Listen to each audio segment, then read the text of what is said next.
Hello Leo, Sun, Moon, Rising, and Venus Signs. Kamusta kayo? Sana po ay nasa mabuti kayong kalagayan. Welcome back po sa Star Tarot. At kung bago kayo rito, welcome din po kayo. Please subscribe, like, share my videos, and leave me a comment po kung nakaresonate po kayo. Thank you. First card ni Leo, we have Six of Swords, we have Four of Pentacles and Ten of Swords. So, moving on na kayo, Leo. So, maaari na related, no? Yung dahilan ng pag-move on ninyo with the Six of Swords, that could be related to this Ten of Swords energy. Si Ten of Swords, this is, ending and beginning energy, kung nakikita ninyo very clearly, 'di ba, maraming swords ang nakatusok sa likod ng lalaking ito. And this represents you, no? So, maaaring someone have backstabbed you, siniraan ka in the past. No, tapos na 'to, no? Tapos na, nangyari na 'to. Merong paninira, merong kumbaga nasaktan kayo, sinaktan kayo ng taong ito. At maaring ang iba sa inyo rito as well, na-scam kayo siguro na kung sino man. Pupuwedeng nasaktan kayo emotionally, 'no, baka related ito sa relationship. Pupuwedeng gano'n din ang ganap, 'no, at, maaari din, 'no, na yung iba sa inyo dito, Leo, maybe you have hurt emotionally by someone, big time, no? Mga nakaraang panahon. And for the longest time, siguro talagang, kumbaga, ano kayo eh, parang bumagsak kayo, 'di ba? For the longest time, talaga nasaktan kayo ng bonggang-bongga dito. For the longest time, talaga nahirapan kayo na makabangon from this pain, 'di ba? From this situation. Pero ngayon, ayan, unti-unti nang umaangat, no, yung dark part, no, that represents, no, yung dark circumstances na ito. That represents the pain, the hurt, lahat, no, ng sama ng loob, ganyan. Dati, nabalot, buong ito, nabalot kayo nan. Pero ngayon, umaangat na. 'Di ba, yung dark part. So, ibig sabihin, siguro nagkakaroon na kayo ng linaw sa isipan ninyo sa ngayon. Maaaring naiisip-isip ninyo na it's about time na for you to, tawag dito, panahon na para bumangon, 'di ba? It's time to bounce back in life. It's time na para umangat na kayong muli sa buhay, lumaban ng muli sa buhay. Hindi na 'to yung panahon para isipin pa ninyo yung resentments, sakit na ito, mas maganda na, no, na bumangon na kayo at isipin niyo na kung papaano kayo babawi sa ngayon, no. It's time to bounce back in life.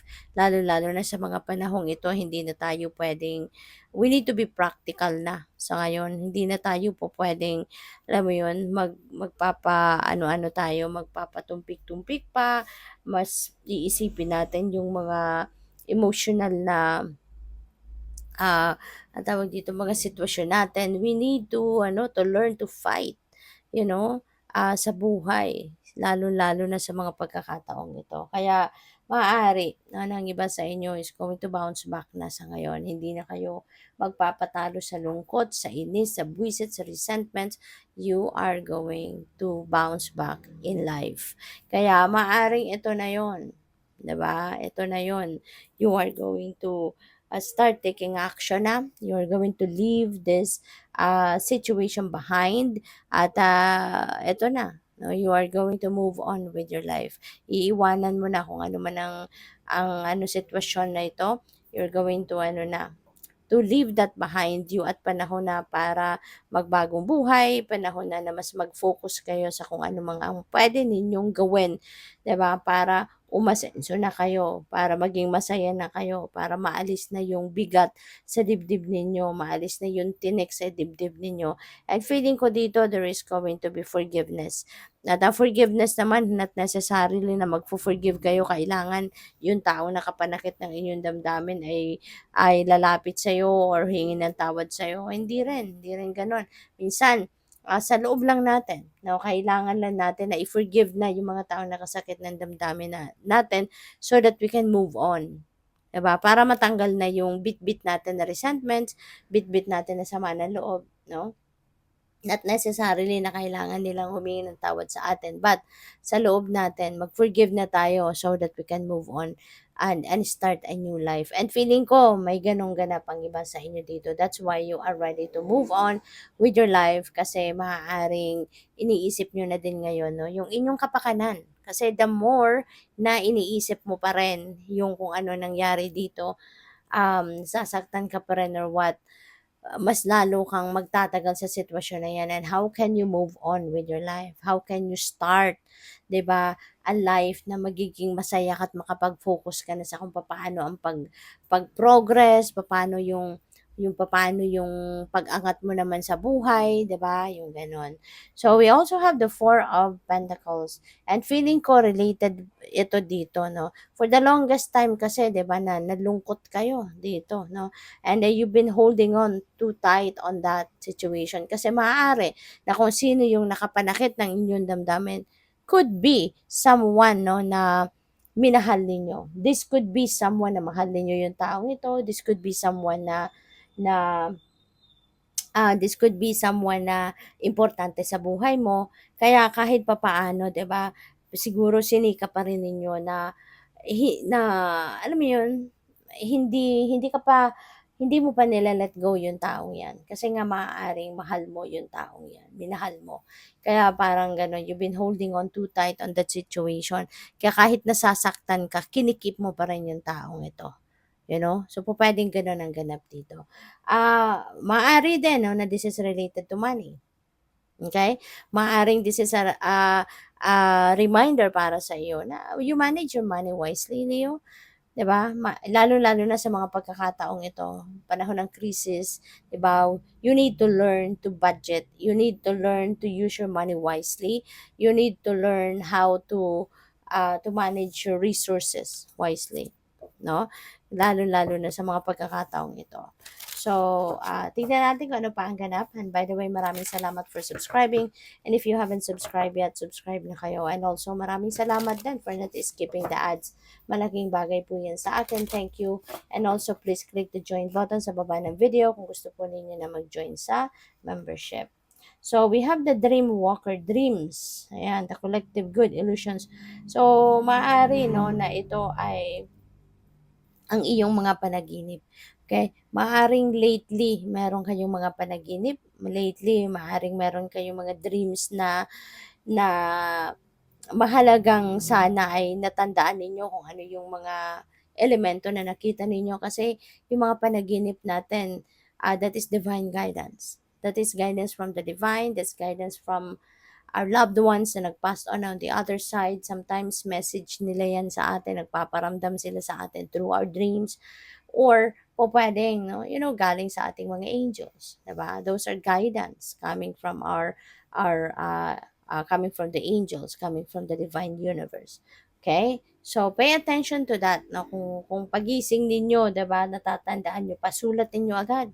Okay? I-type in nyo agad sa cellphone ninyo kung naka-open ng cellphone ninyo or kung may pen and paper kayo, sulat nyo agad para hindi ninyo makalimutan.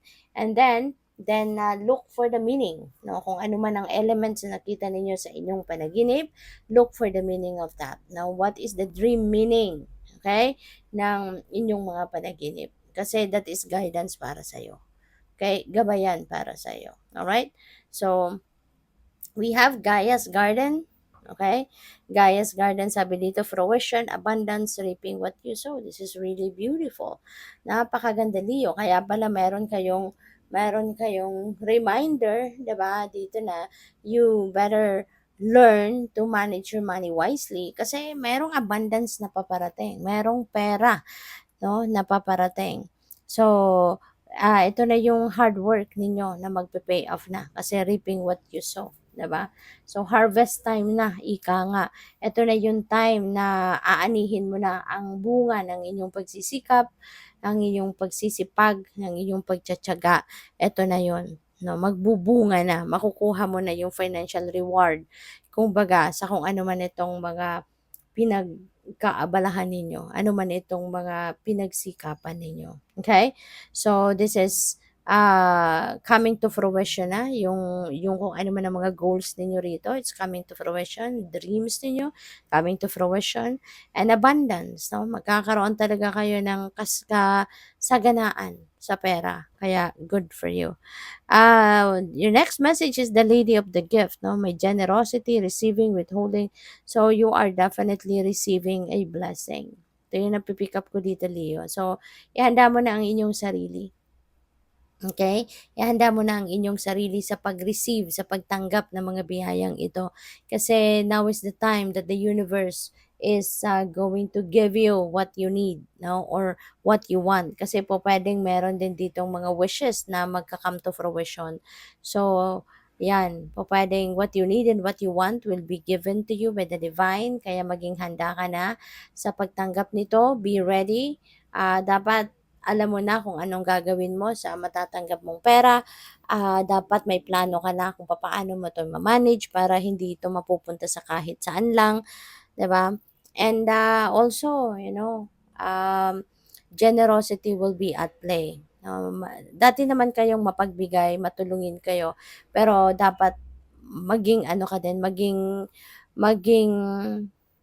maingat ka din 'no sa paggastos. You need also to save some money. Hindi rin naman maganda na ibibigay mong lahat, 'di ba? Kailangan din na meron kang itatabi sa mga pangangailangan mo, meron kang maitatabi para sa pangangailangan ng mga kapamilya mo, and also yun nga 'no, also give something to others, mag-ano ka din, tumulong ka din, mag-donate ka din, yung ganyan. So, good luck. Thank you for watching. Love and light. Namaste.